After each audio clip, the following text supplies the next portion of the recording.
তিনটা কাজ আল্লাহ তাআলা বলছেন যারা আনবে তার বাস্তব জীবনে আমার রহমত তার উপরে নাজিল হয়ে যাবে। জোরে কান সুবহানাল্লাহ।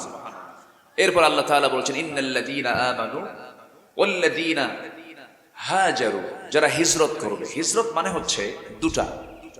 হাদিসের পরিভাষায় এখানে আয়াতের প্রেক্ষাপটে হলো দেশ, দেশ থেকে অন্য দেশে, মানে কি বলে এটাকে, দেশান্তর হওয়া, এটাকে এই অর্থে এখানে ব্যবহার করা হয়েছে। কিন্তু আরেকটা হিজরতের অর্থ হলো আল মুহাজিরু মান হাজারা মা নাহাল্লাহু আনহু। প্রকৃত মুহাজির সেই যে আল্লাহর নিষিদ্ধ হারাম কাজগুলোকে নিজের জীবন থেকে মাইনাস করতে পেরেছে। জোরে বলে সুবহানাল্লাহ। এটা হচ্ছে সবচেয়ে বড় মুহাজির। আমার বন্ধুগণ, এই দুইটা কাজ ঈমান যারা আনবে, হিজরত যারা করবে, অনেক লম্বা লম্বা কথা ছিল, শর্ট করে বলতেছে আমার বন্ধুগণ। এবং নাম্বার 3 হলো ওয়াজাহাদু ফি সাবিলিল্লাহ, আল্লাহ রাস্তায় যারা জিহাদ করবে। আমার বন্ধুগণ, রমজান মাস জিহাদের মাস, রমজান মাস বদরের মাস, রমজান মাস মক্কা বিজয়ের মাস, রমজান মাস শহীদের মাস। এই রমজান মাসে 14 জন সাহাবী বদর প্রান্তরে শাহাদত বরণ করেছেন। আমার এই ছোট্ট চোখে আমি আমার এই ক্ষুদ্র জীবনে যতবার মক্কায় গিয়েছি, আমি যতবার মদিনায় গিয়েছি, মদিনা থেকে 80 মাইল দূরে বদর নামক প্রান্তর, শুহাদায়ে বদর 14 জন সাহাবীর লাশ আমার নবীজি কবরে শোয়ায় রেখে তাদের জানাজা পড়ায় রাসূল নিচে তাদেরকে শোয়ায় দিয়ে চলে এসেছেন। মদিনা থেকে রাসূল রোজা ভেঙ্গে ফেলে দিয়ে 17তম রমজানের দিন মসজিদ থেকে বের হলেন। মাত্র 8টা উট আমার নবীজির ছিল, 2টা ঘোড়া ছিল, যুদ্ধ করার জন্য মাত্র 2টা তরবারি ছিল। ওইদিকে 1000 সৈন্যের বিরুদ্ধে 313 জন সাহাবী নিয়ে আমার নবীজি রওনা দিলেন। অসম একটা যুদ্ধ। রোজা রেখে রেখে দুর্বল হয়ে গেছেন সাহাবীরা। বউ ছেড়ে, সংসার ছেড়ে, ব্যবসা বাণিজ্য ছেড়ে, মক্কা ছেড়ে মদিনায় কেবল হিজরত করেছেন। মদিনায় কেবল নতুন ছোট্ট একটা মদিনা রাষ্ট্র তিনি গড়ে তুলেছেন। যুদ্ধের ডাক চলে এলো, জনসংখ্যা নাই, যুদ্ধের অস্ত্র নাই, খাবার নাই, রসদ নাই, অস্ত্র নাই, কিছুই নাই। আমার নবীজি এরপরও তিনি বিচলিত হলেন না। মাত্র 313 জন সাহাবী নিয়া 1000 সৈন্যের বিরুদ্ধে রাসূল বলে ফেলেন, সাহাবীরা চলো রওনা দেই বদর প্রান্তরের দিকে, আমাদের যেতে হবে। কারণ প্রায় 400 মাইল অতিক্রম করে আবু জেহেল তার বাহিনী সহ সব এসে বদর প্রান্তরে জমা হয়ে গেছে। ওদেরকে মদিনায় ঢুকতেই দেওয়া যাবে না, চলো আমরা রওনা দিয়ে দেই। পায়ে হেঁটে হেঁটে সাহাবে কেরামকে রাসূলের সঙ্গে করে নিয়ে তিনি মদিনার মসজিদ থেকে বের হয়ে গেলেন। এদের মধ্যে ছোট্ট 2টা বাচ্চা, আফরার ছেলে, মদিনা আফরার ছেলে মুআজ রাদিয়াল্লাহু আনহুমা, 2 জন সাহাবী রাসূলকে বলছে, হুজুর সংখ্যা নাকি কম, যোদ্ধার হয়ে গেছে, সংকট নাকি হয়ে গেছে, মুজাহিদের সংখ্যা নাকি কম, যদি অনুমতি দিতেন আমরা মদিনার আফরার ছেলে, আমরা ছোট্ট 2টা বাচ্চা যুদ্ধে অংশগ্রহণ করতে চাই। জোরে করে আল্লাহু আকবার। দূর থেকে একজন মহিলা আসে ছোট্ট বাচ্চা নিয়ে, 2 বছরের বাচ্চা, 2 বছরের ছোট্ট শিশু বাচ্চাকে নিয়ে এক মহিলা সাহাবী এসে নবীর সামনে দাঁড়ায় থেকে বলতেছে, হুজুর আমার স্বামী নাই, মারা গেছে, আমার কোনো বড় ভাই নাই, কেউ আমার কাছের আপনজন বলতে কেউ নাই, যোদ্ধার সংখ্যা নাকি কম হয়ে গেছে হুজুর, এই ছোট্ট 2টা আমার বাচ্চা 2 বছর, এই বাচ্চাটাকে আপনার কোলে দিয়ে গেলাম, এটাকে আপনি ঢাল বানায়া নিয়ে। আমার নবীজি সন্তানটাকে কোলের মধ্যে নিয়ে দোয়া করে দিয়ে বললেন, সাহাবী ও মহিলা, সন্তানের জন্য তুমি যে নিয়তটা করেছো আল্লাহ তোমার নিয়তকে কবুল করে নিয়েছেন, যাও সন্তান নিয়ে যাও, কিন্তু তুমি মুজাহিদের মা হয়ে গেছো। তার হাতে তুলে দিলেন। আমার নবীজি ছোট্ট 2টা বাচ্চার কথা শুনে খুব খুশি হলেন, কিন্তু রাসূল বললেন না, ডিসঅ্যালাউ করলেন, হবে না। কিন্তু বড়জন বলে, হুজুর ও তো ছোট আছে, আপনি আমাকে পারমিশন দেন। রাসূল বললেন না, দেওয়া যাবে না। হুজুর আমি ওর চাইতে বড় আছি। ছোটজন বলে, হুজুর ওকে পারমিশন দিলে কিন্তু আমাকে বাদ দেওয়া যাবে না। কেন? ওর বডি বড় কিন্তু আমার গায়ে শক্তি বড়। রাসূল বলেন, তাহলে আমি কেমনে বুঝবো এটা? হুজুর মারামারি লাগায় দেন। মারামারি লাগায় দিলেন। বড়জন ছোটজনকে নিচে ফেলে দিয়েছে। ছোটজন বড়জনের কানের মধ্যে মুখ ঢোকায় বলে, ভাই সব তো তুমি জানো, একসঙ্গে খাই ঘুমাই খেলাধুলা করে, আমার যুদ্ধে যেতে দিবা না, শক্তি একটু কমায় দাও। বুকের উপরে উঠে বসলেন। নবীজি মুস্কি মুস্কি হাসিলেন, কিন্তু চোখের কোনাবে টপ টপ করে পানি পড়ে। আমার নবীজি ছোট্ট 2টা বাচ্চাকে কোলের মধ্যে নিয়ে আকাশের দিকে তাকায় তাকায় বলতেছে, আশাকে আকাশের মালিক, আমরা সাহাবী, আমি রাসূল আমার সাহাবীদেরকে নিয়ে আমি লক্ষ্য করছি পেটে খাবার নাই, রোজা রাখছে, গায়ে কোনো শক্তি নাই, কিন্তু ইমানটা দারুণ মজবুত রে আল্লাহ। এই ছোট্ট দুইটা বাচ্চার গায়ে শক্তি নাই, কিন্তু ইমানি জজবাটা আছে, আমি এদেরকে পারমিশন দিয়ে দিলাম। ওই দুজনকে সহ 313 জন রাসূল মদিনার প্রান্তরে, মদিনা থেকে সেই চলে গেলেন গাজওয়ায়ে বদর, বদর নামক প্রান্তরে চলে গেলেন। বদর প্রান্তরে দাঁড়ালেন, যে জায়গায় দাঁড়িয়েছেন সেই জায়গাটা ছিল বালুর জায়গা, হাঁটু পর্যন্ত পা গেড়ে যায়। এমন সময় সাহাবায়ে কেরাম বলছেন, ইয়া রাসূলুল্লাহ, যুদ্ধ করতে আসলাম আল্লাহর পথে, পা যদি হাঁটু পর্যন্ত গেড়ে যায় বালুর মধ্যে, আমরা যুদ্ধ করবো কেমনে? সঙ্গে সঙ্গে রাসূল আকাশের দিকে তাকায় তিনি দোয়া করলেন, আকাশে খণ্ড মেঘ জমা হয়ে গেল, ঘন মেঘ জমা হলো, বৃষ্টি নাজিল হলো। বালুর জায়গায় বৃষ্টি পড়লে পরে নরম হয় না, শক্ত হয়, শক্ত হয়ে গেল, গোসল হয়ে গেল সব সাহাবী। মেন্টাল স্যাটিসফ্যাকশন চলে আসলো সাহাবাদের মধ্যে, একটা নতুন নবজীবন ফিরে পেলেন। সাহাবায়ে কেরামদের সাহায্য নাজিল হয়ে গেল, লাকাদ নাসারাকুমুল্লাহু বিবাদরিন ওয়া আনতুম আদিল্লাহ, তোমরা অসহায় ছিল, আমি আল্লাহ হাজার হাজার ফেরেশতা পাঠাইয়া দিয়ে সাহায্য করেছি। আমরা ফিলিস্তিনবাসীর জন্য দোয়া করি, আল্লাহ তোমার কুদরতের সাহায্য দরকার। আমরা বড় অসহায়, আমরা বড় অসহায়, আমরা বড় দুর্বল ইমানদার, আমাদের ইমান আবু বকরের মতো নয়, ওমরের মতো নয়। আল্লাহ তোমার কুদরতি সাহায্য আমাদের দরকার আছে না নাই বলেন? আছে। সেই বদর প্রান্তরে নবীজি যুদ্ধ শুরু করবেন, সব কাতারে কাতারে দাঁড়ায় গেছেন। ছোট্ট দুইটা বাচ্চা বলতেছে, এক সাহাবীকে ডাক দিয়া, আব্দুল ইবনে মাসউদকে ডাক দিয়ে বলছে, ও চাচা, আবু জেহেল কই? সাহাবী আশ্চর্য হয়ে বলছে, ছোট্ট মানুষ আবু জেহেল দিয়ে কি করবে? বলতেছে, আবু জেহেল কই? কই যে দেখা যাচ্ছে, ঘোড়ার পিঠে কি করবা বলো? শুনছি রাসূলকে নাকি খুব কষ্ট দিয়েছে, খুব আযাব দিয়েছে, দেশ থেকে বিতাড়িত করেছে। আমরা কারো বিরুদ্ধে যুদ্ধ করতে আসি নাই, কারণ রাসূলকে আমরা জীবনের চাইতে বেশি ভালোবাসি। আজকে আবু জেহেলকে আমরা দুনিয়া থেকে বিদায় করে দেব। বলতে দেরি হলো, যেতে দেরি হলো না, সিংহের মতো গর্জন দিয়া, বাজ পাখির মতো উড়ন্ত হয়ে ছোট্ট দুইটা বাচ্চা ওই করলো আবু জেহেলের ঘোড়ার দুই পাশে, ঘোড়ার উপরে বসে আছে, দুই পা ছেড়ে দিয়া, কেউ টের পায় নাই, ছোট মানুষ কেউ বুঝতে পারে নাই। দুই দিকে দুইজন পজিশন নিয়ে দাঁড়ায় গেছে, আল্লাহু আকবার বলে দুজন সজোরে আঘাত করেছে পায়ে। আবু জেহেল ওই যে ঘোড়ার পিঠ থেকে পড়ে গেছে, ধরাশয়ী জমিনে পড়ে গেছে, কোমর সোজা করে আবু জেহেল আর দাঁড়াতে পারে নাই। আমার বন্ধুগণ, আবু জেহেল কোমর সোজা করে দাঁড়াতে পারে নাই। এদিকে বড়জনকে ধরে ফেলেছে কাফের মুশরিকরা বড়জনকে ধরে ফেলে দিয়া আঘাত করেছে তার ডান হাতে, তরবারি ছিটকে পড়ে গেছে, চামড়ার সঙ্গে ডান হাতটা ঝুলতেছে, দৌড় মেরে গিয়ে বাম হাতে তরবারি তুলে নিয়েছেন, যুদ্ধ চালাচ্ছেন, যুদ্ধ থামাচ্ছেন না। ওই ছোট্ট আল্লাহর বান্দাটা যুদ্ধ থামাচ্ছেন না। যখন তরবারি চালাতে নিলেন, ডান হাতের ঝুলন্ত হাতটা চামড়ার সঙ্গে ঝুলে থেকে হাতটা বাম হাতে সে বারবার ধাক্কা খায়, ডিস্টার্ব হচ্ছে মনে করে তরবারি চালানোর এক পর্যায়ে করলেন কি, ওই ছোট্ট সাহাবী, ওই বড় ভাইটা করলেন কি, আস্তে করে ডান হাতটা বাম পায়ের নিচে রেখে এত জোরে টান মারলেন, হাতটা ছিটকে পড়ে গেল। বাম হাতে যুদ্ধ চালালেন, যুদ্ধ করতে করতে বাম হাতও কেটে ফেলে দিয়েছে, ঝনঝন করে তরবারি পড়ে গেল। আরেকজন কাফের এসে মস্তকে আঘাত করলো, দুনিয়া থেকে বিদায় হয়ে গেলেন। ওই ছোট্ট দুই ভাইয়ের বড় ভাই দুনিয়া থেকে বিদায় নিয়ে গোটা দুনিয়াবাসীকে বুঝায় দিলেন, আনতে হয় এমন করে জীবন দিতে হয়। জোরে কোন সুবহানাল্লাহ। আমার বন্ধুগণ, সব কোন মাসের ঘটনা বলেন কোন মাসের? এটাই হচ্ছে ইমানের পরীক্ষা। এটা কিসের পরীক্ষা? ইমানের পরীক্ষা।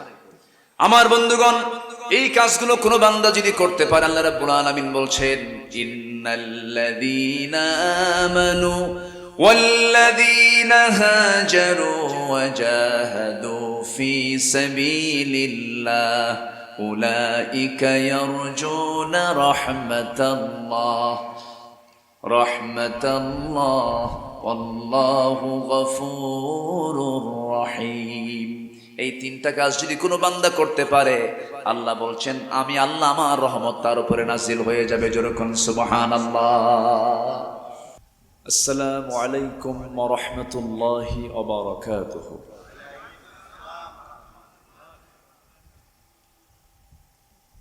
إن الحمد لله الأكرم الذي خلق الإنسان وكرم وعلمه من البيان ما لم يعلم فسبحان الذي لا يحصى امتنانه باللسان ولا بالقلم. نشهد أن لا إله إلا الله وحده لا شريك له، ونشهد أن سيدنا وحبيبنا ومولانا محمدا عبده ورسوله الذي أرسله بالحق بشيرا ونذيرا وداعيا إلى الله بإذنه وسراجا منيرا. فقد قال الله تعالى في كلامه المجيد وفرقانه الحميد: أعوذ بالله من الشيطان الرجيم. بسم الله الرحمن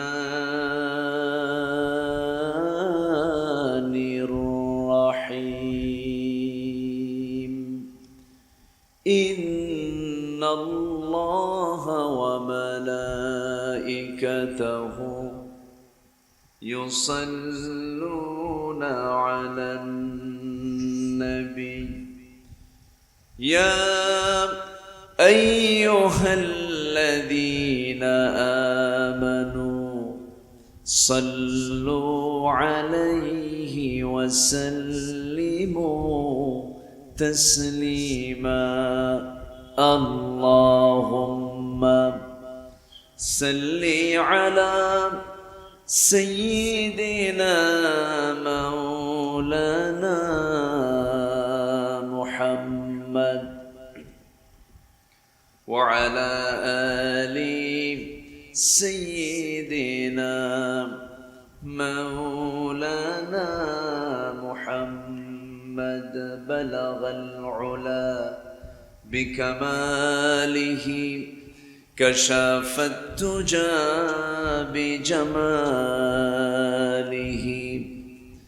حسنت جميع خصاله. صلوا عليه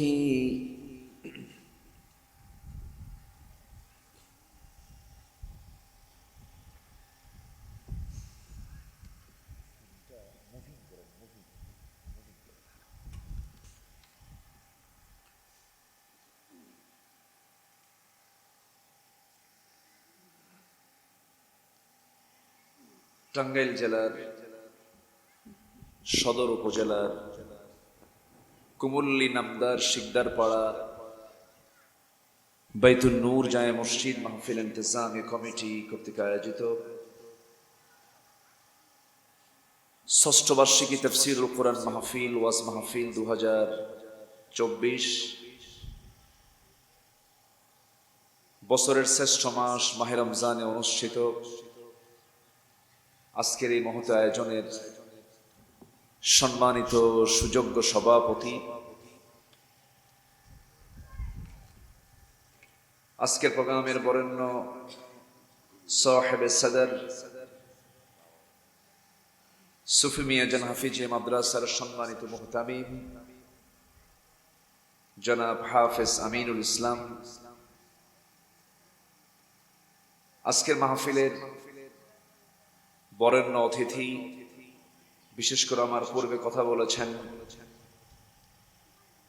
কাঠগড়া শাহী জামে মসজিদের সম্মানিত খতিব মুফতি আব্দুল কুদ্দুস বিপ্লবী, উপস্থিত হাজরাত উলামায়ে কেরাম, ফদলা ইজাম, সুশীল সমাজ, জাতির শ্রেষ্ঠ সন্তান, শিক্ষক মণ্ডলী, সামনে উপস্থিত আজকের মাহফিলের প্রধান আকর্ষণ, যাদেরকে নিয়ে আজকের এই সাজানো গোছানো আয়োজন, সম্মানিত প্রাণ প্রিয় দ্বীনি ভাইরা, আড়ালে বসে আছেন শ্রদ্ধেয়া সম্মানিতা মা বোনেরা, আলোচনার সূচনায় আনুষ্ঠানিকতার মধ্য দিয়ে আমার পক্ষ থেকে আবারও দিল খোলা সালাম, আসসালামু আলাইকুম ওয়া রাহমাতুল্লাহি ওয়া বারাকাতুহু। সালামের জবাব একটু দুর্বল মনে হচ্ছে, রোজা তো একটু শক্ত করে দিলে ভালো হয়। আসসালামু আলাইকুম ওয়া রাহমাতুল্লাহ। সবাই কেমন আছেন? ভালো আছেন তো? আল্লাহ তাআলা আমাকে আপনার মতোই রেখেছেন, আল্লাহ পাক আমাকেও ভালো রেখেছেন, আলহামদুলিল্লাহ। সারাদিন তো প্রতিটি মানুষের কর্মব্যস্ততা থাকে। একে তো রমজান, আবার হঠাৎ একটু গরম হাওয়া, এবং সাথে দিনের বেলার কর্মব্যস্ততা, সব মিলে যারা আজকের মাহফিল উপস্থিত হয়েছে, আমি মনে করি এক একজন বীর মুজাহিদের ভূমিকা পালন করেছে, যিনি আমাকে আপনাকে অসংখ্য লোকের মাঝ থেকে বাছাই করে এমন জান্নাতের টুকরায় আসার বসার তৌফিক দিলেন। কালিমাতুশ শুকর আদায় করি, মুহাব্বাতান বলে উঠছি আলহামদুলিল্লাহ। আরো জোরে বলি আলহামদুলিল্লাহ। সবাই বলছে আল্লাহুম্মা ইন্নী আসআলুকা আল হুদা ওয়াত তুকা ওয়াল আফাফা ওয়াল গিনা। সবাই বলি আল্লাহুম্মা লাকা আসলামতু ওয়া বিকা আমানতু ওয়া আলাইকা তাওয়াক্কালতু ওয়া ইলাইকা আনাবতু। আমরা আল্লাহ তাআলার শুকর আদায় করে নিলাম। আমার আগের মেহমান দীর্ঘ সময় ধরে মসজিদের ব্যাপারে আপনাদের সামনে প্রস্তাব আকারে আল্লাহর পথে দানের উপরে বেশ কিছু সময় তিনি ব্যয় করেছেন, আলোচনা রেখেছেন। আমি শেষ ক্লাসে এসে ভাঙ্গাচোরা কিছু কথা বলতে চাচ্ছি। আমাকে সময় দেওয়া যাবে তো? সবাই সময় দিতে রাজি আছেন? জোরে বলি ইনশাআল্লাহ। সম্মানিত উপস্থিতি, আজকের মাহফিল যে মসজিদকে কেন্দ্র করে, এই মসজিদের মুসল্লি কারা আমি একটু দেখতে চাই। যে মসজিদ আজকে মাহফিল, এই মসজিদের মুসল্লি কারা কারা? জি আলহামদুলিল্লাহ, হাত নামান। মুসল্লি কি এই কয়জনই নাকি আরো আছে তো? না, আচ্ছা। আগে তো ঘর, তাই না? কু আনফুসাকুম ওয়া আহলিকুম নারা। আগে নিজে বাঁচো, এরপরে তোমার পরিবারকে বাঁচাও। তাহলে যে মসজিদকে নিয়ে আজকের এই মাহফিল, সেই মসজিদের মুসল্লি যারা, মাহফিল কি শুধু কমিটির না মুসল্লিদেরও? বলেন, মুসল্লিদের মাহফিল না?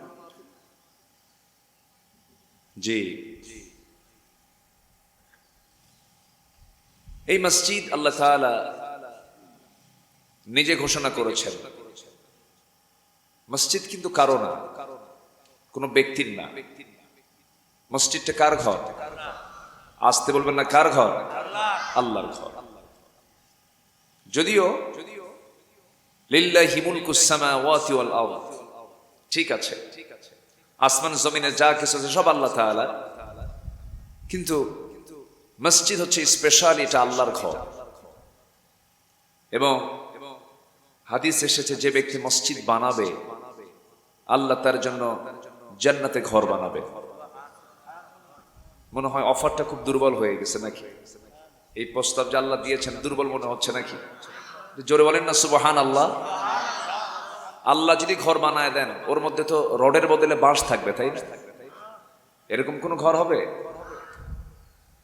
আল্লাহ যে ঘরটা দিবেন, সেই ঘরের কল্পনাই আমরা করতে পারবো না। জান্নাতে একটা লাঠি রাখার জায়গা, একটা লাঠি, একটা কোড়া রাখার জায়গার দামটা হবে খায়রুদ দুনিয়া ওয়া মা ফিহা, আসমান এবং জমিনে যা আছে তার চাইতে বেশি দামি হবে। শুধু একটা লাঠি রাখার জায়গা, কোড়া রাখার জায়গা। সেই জান্নাতে আল্লাহ তাআলা দুনিয়াতে যে বান্দা মসজিদ বানাবে, আল্লাহ তার জন্য জান্নাতের মধ্যে স্পেশাল করে একটা ঘর বানায় দিবে। এটা বিশাল ব্যাপার। আর সেই মসজিদকে কেন্দ্র করে আজকের মাহফিল, যে মসজিদের মাহফিল সেই মসজিদের সব মুসল্লি কিন্তু আমি এখানে পাই না। তাহলে এখানে যারা আসেন নাই অথবা আসতে পারেন নাই, হাত কিন্তু দুটা না, একটা হলো ডান হাত, একটা বাম হাত, আর একটা বড় হাত একটা আছে, সেটা হলো অজুহাত। সেটা কি? অজুহাত। এই মসজিদ, যিনি মসজিদে নামাজ পড়েন, যিনি মসজিদের সঙ্গে যার চলাফেরা, আশপাশে যার বাড়ি, তার উপরে দায়িত্বটা কম না বেশি? শুধু বেশি না অনেক বেশি? অনেক বেশি, অনেক বেশি। যারা আল্লাহর ঘর নিয়ে পেঁচ লাগায়, যারা আল্লাহর ঘর নিয়ে ষড়যন্ত্র করে, আল্লাহ তাআলা তাদের জান্নাত দিতেও কৃপণতা দেখাবে, আল্লাহ তাআলা তাদের জান্নাত দিবেন না। এজন্য সকল কিছুর ঊর্ধ্বে হলো কার ঘর? আসতে বলবেন না, কার ঘর? আল্লাহর ঘর। সম্মানিত ভাইরা, আসুন সময় যতটুকু পেয়েছি যথেষ্ট সময় যদি আমরা আমল করি। আমার দেশে তো ওয়াজ বেশি হয়, আমল যা হয় হোক, ওয়াজ যেন কম না হয়। কিন্তু আমার নবীজি, হ্যাঁ, আমার নবীজি কথা বলতেন কম, কাজ করতেন বেশি, আমল করতেন বেশি। আমার নবীজি অল্প কথায় বিশ্বাসী ছিলেন। তিনি তার জীবনের শ্রেষ্ঠ ভাষণ দিয়েছিলেন, ইয়াখতাবু ফি হাজ্জাতিল বিদা, ইত্তাকু রাব্বাকুম সাল্লু খামসাকুম ওয়াসুমু শাহরাকুম ওয়াতিউ উমারাআকুম তাদখুলু জান্নাত রাব্বিকুম আও কামা ক্বালা আলাইহিস সালাতু ওয়াস সালাম। আমার নবীজি বিদায় হজের ভাষণে মাত্র 25 মিনিট কথা বলেছেন। জাগতিক জীবনের এমন কোন সাবজেক্ট নাই এবং তাওহীদ, রিসালাত, আখিরাত সবগুলো কথাই তিনি তার 25 মিনিট বক্তৃতায় বলে দিয়েছেন। তাহলে আমার বন্ধুগণ, হ্যাঁ আব্বু বসে, আপনারটা মনে হয় না, বাপ এখানে তো এই জন্য মানে খুব টেনশনে আছে। সমস্যা নেই, আব্বু আছে, আপনি বসে না, জি থাকুক, সমস্যা নেই, থাকুক। সম্মানিত ভাইয়েরা, তাহলে আমরা ওয়াজ যতটুকু শুনবো আমল হতে হবে তার চাইতে কম না বেশি? বলেন কম না বেশি? বেশি। আমি একটা আয়াত থেকে কথা বলতে চাই। আল্লাহ তাআলা বলছেন যে আশা করা যায় যে বান্দাটা এই আয়াতের আমল করবে, আমি তার উপরে আমার রহমত নাজিল করব। এবং আল্লাহ তাআলা বলছেন আমি ক্ষমাশীল, আমি দয়ালু। জোরে বলে সুবহানাল্লাহ। তাহলে পৃথিবীর সব পেলাম, আল্লাহর রহমত পেলাম না, লাভ আছে? আগে রহমত কার দরকার? আল্লাহর রহমত দরকার। বিশাল সম্পত্তির পাহাড় আমি বানালাম, গোটা দুনিয়া আমার নামে দলিল হয়ে গেছে, কিন্তু শান্তি দেওয়ার মালিক কে? হাজার হাজার কোটি টাকার মালিক, কিন্তু খাইতে পারে না। আছে না নাই বলেন তো? আচ্ছা। আবার গ্রামের মানুষ দিন এনে দিন খায়। গ্রামের মানুষ বেশি খায় না শহরের মানুষ বেশি খায়? বলেন, গ্রামের মানুষ।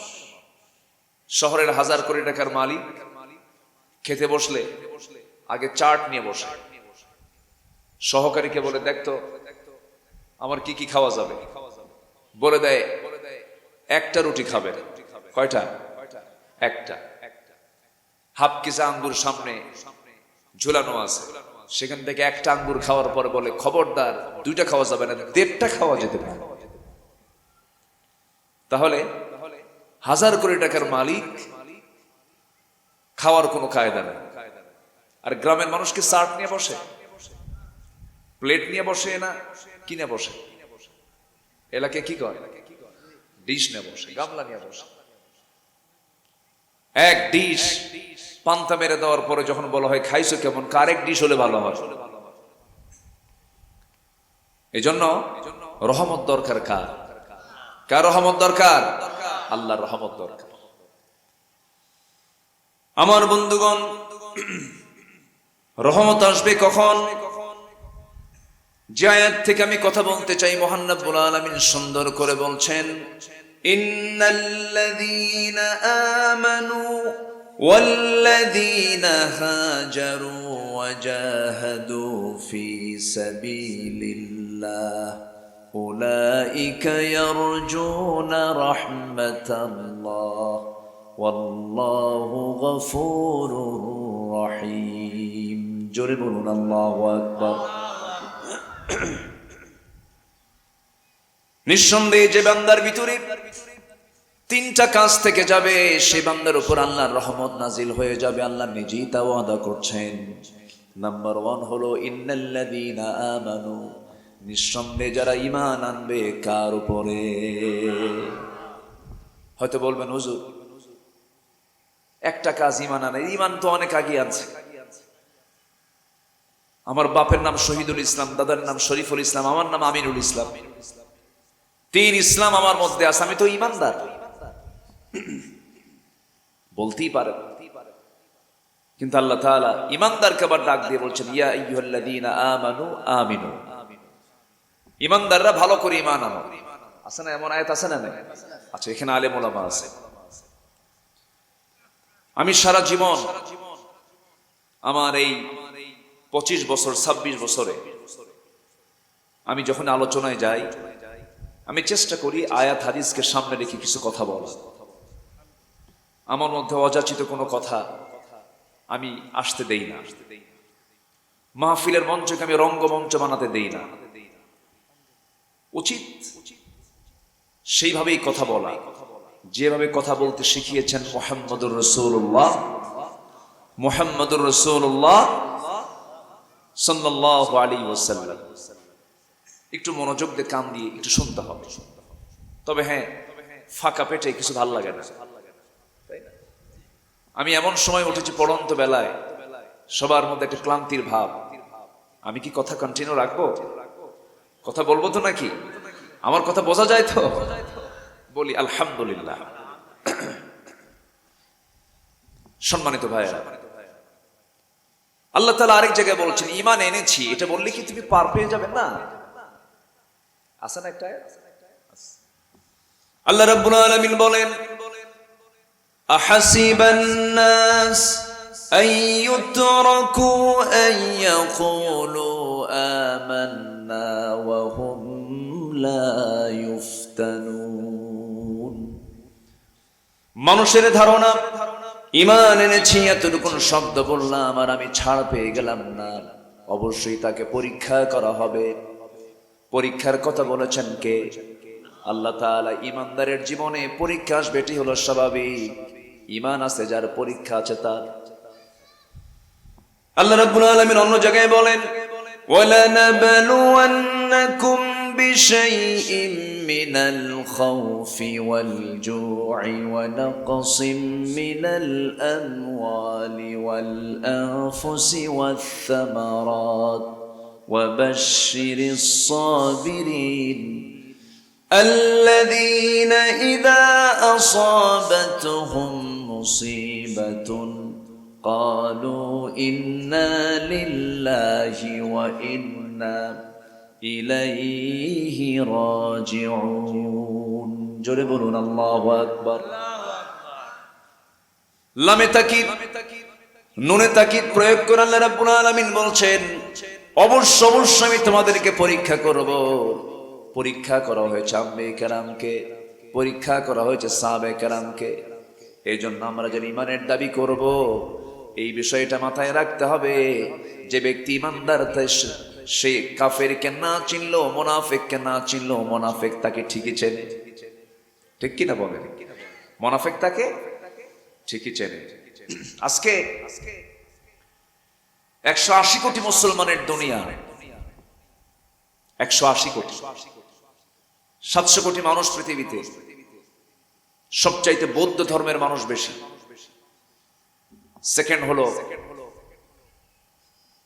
খ্রিস্টান নাসারা, আর তৃতীয় স্থানে হলো মুসলমান। 180 কোটি থেকে 200 কোটি মুসলমান।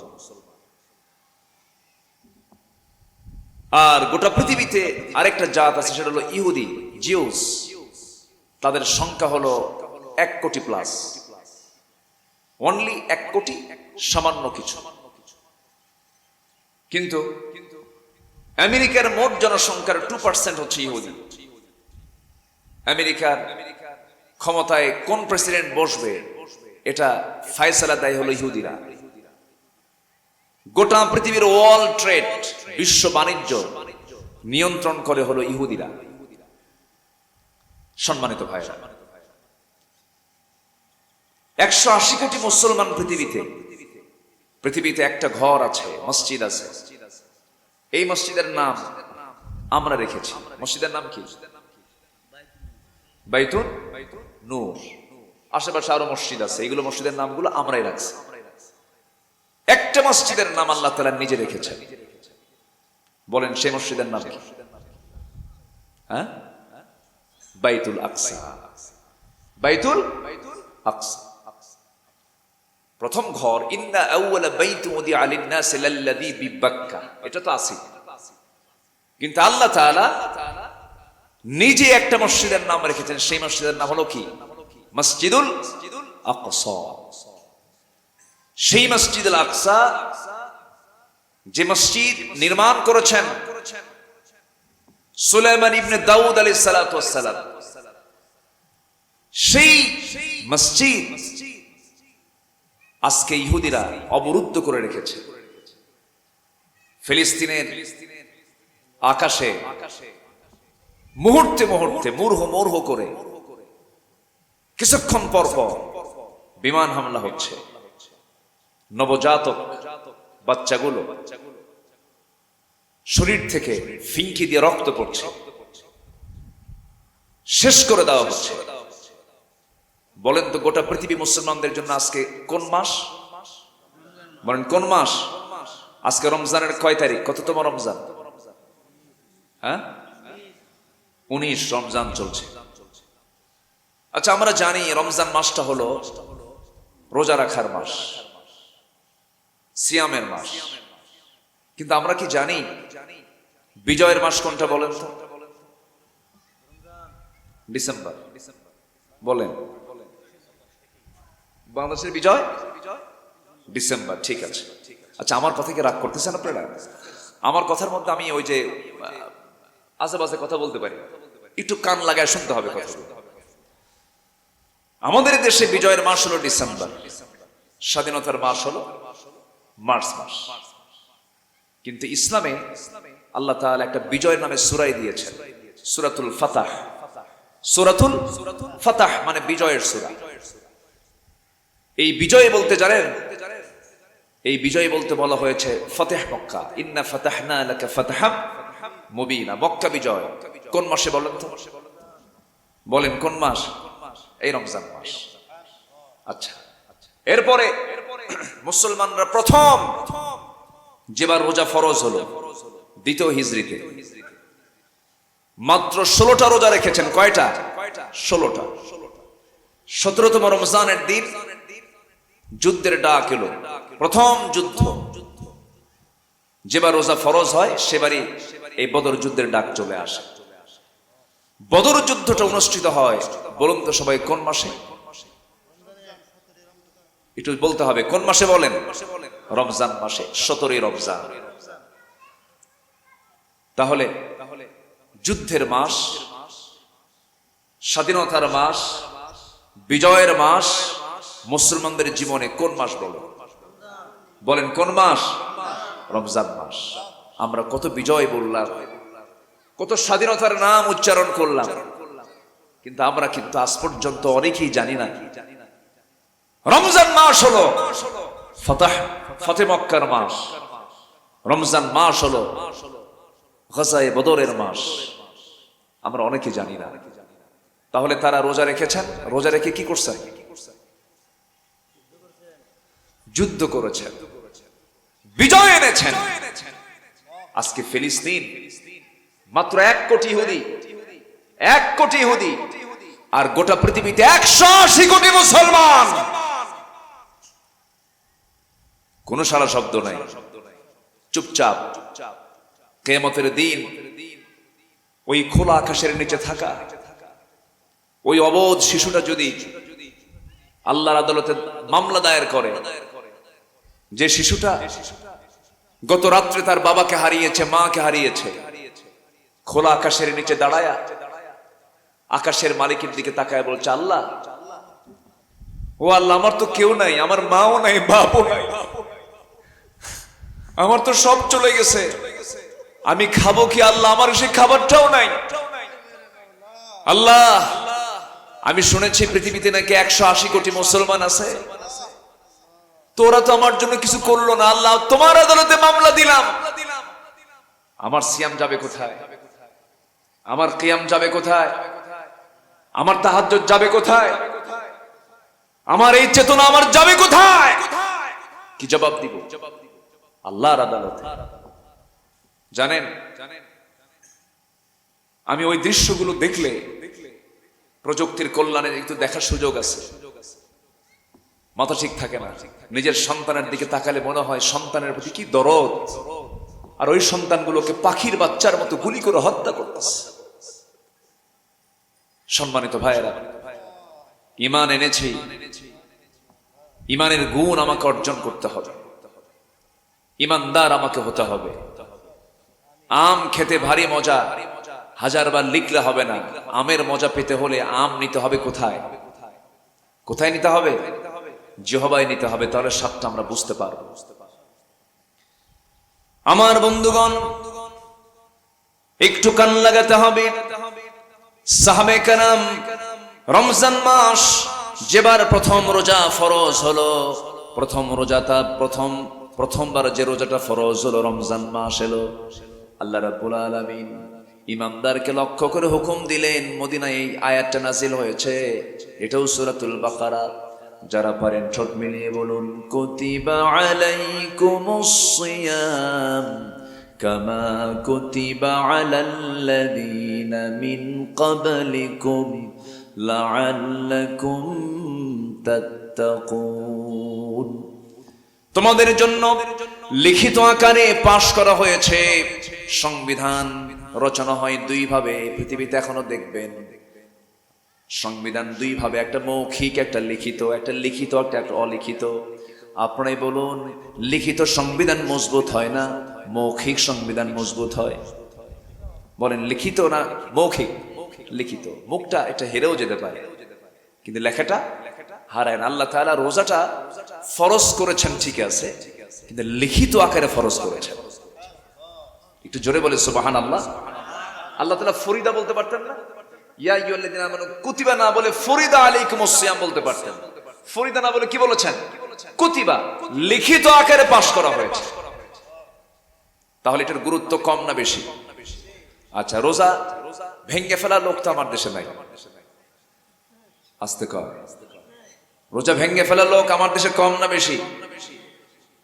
কম। কই কি কইছো? কম।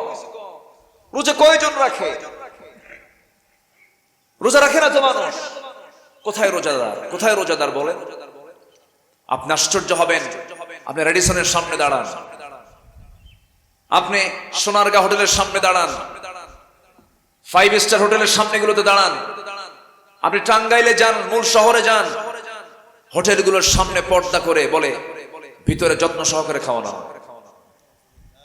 নাউজুবিল্লাহ বলবেন না? জোরে কর নাউজুবিল্লাহ।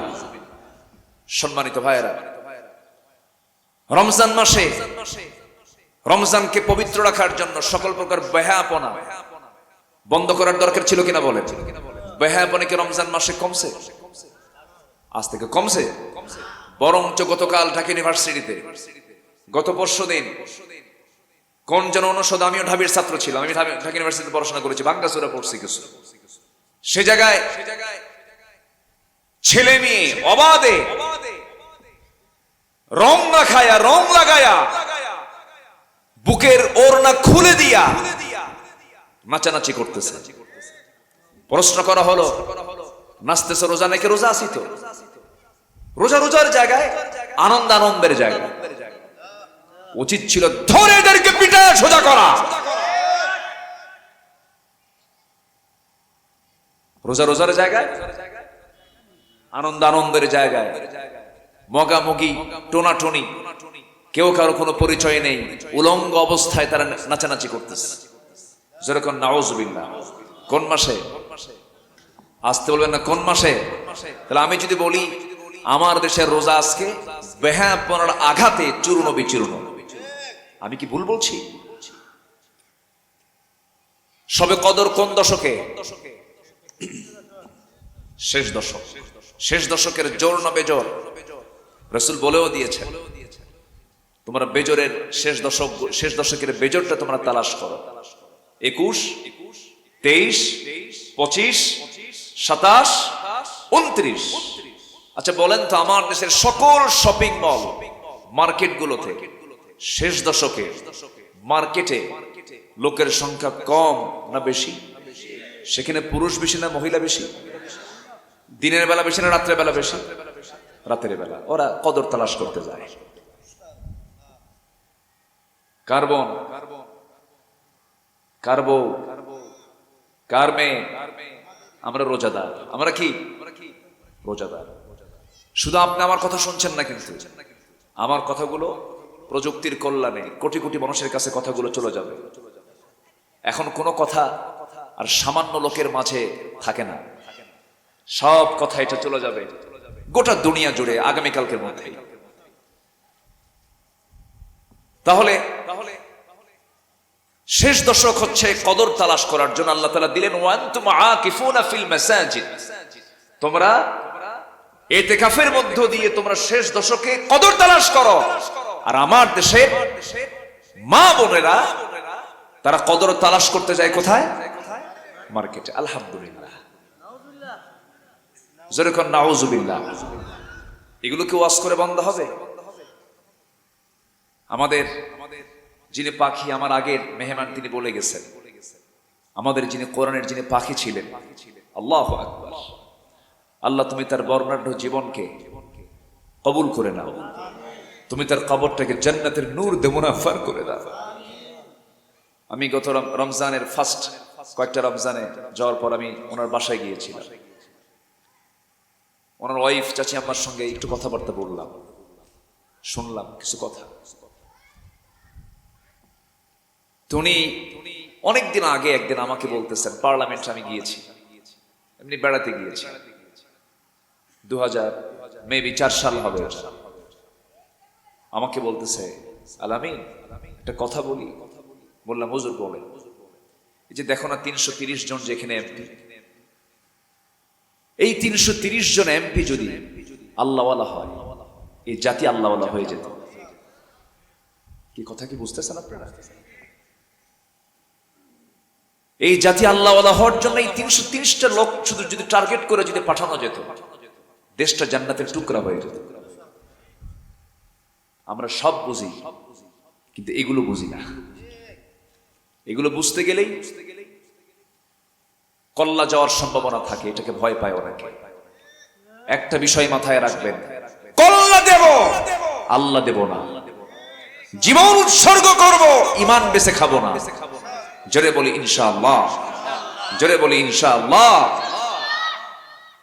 আমার কথাগুলো কি বোঝা আসতেছে?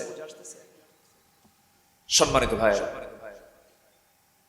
আমার দেশে মিথ্যা কথা বেশি বলে কারা বলেন তো? একটু বলেন। বলেছেন কিন্তু, আমি কিন্তু ইঙ্গিত দিয়েছি, উনি উত্তর দিয়ে ফেলেছেন। রোজাদার কি মিথ্যা কথা বলতে পারে? বলেন। বেরোজাদার পারে? আজ থেকে পারে?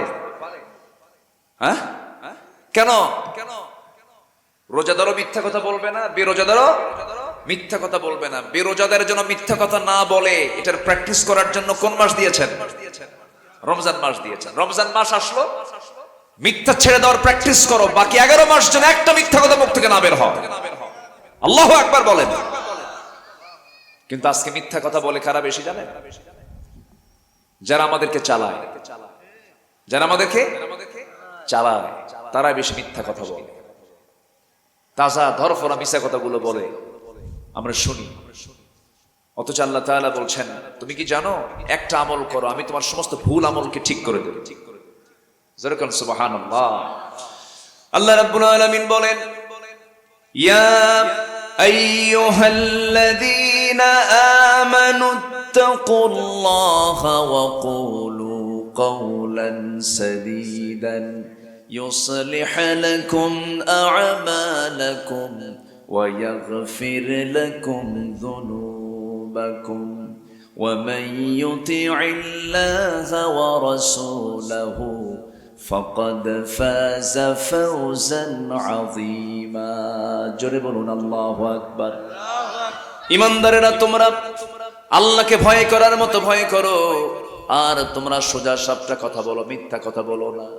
তোমরা যদি সত্য কথা বলতে পারো, তোমাদের জীবনে যে টোটাফাটা আমলে যে ভুলগুলো ছিল, সেই ভুলগুলো আমি আল্লাহ সংশোধন করে আমি তোমাকে সম্মানজনক জান্নাত দিয়ে দেব।